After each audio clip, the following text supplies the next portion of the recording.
అక్కలు safe side ఉన్నారు.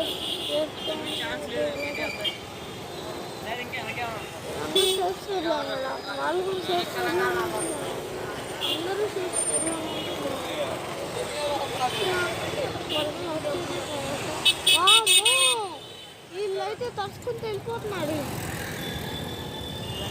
తడుచుకుంటూ వెళ్ళిపోతున్నాడు. అసలు వీళ్ళైతే ఆగట్లేదు.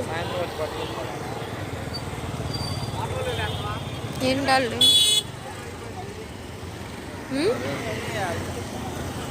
మొన్న ఈ కొన్ని కదా చూపించింది. మొన్న ఎక్కడ అనుకుంటా ఈ కొన్ని కొన్నేం కాదులే. అక్కడేం కొన్ని లేదు అసలు. మొత్తం ఇల్లు కనబడుతుంది. ఈ కార్ మునిగిపోయింది కూడా. ఈ కార్ అయితే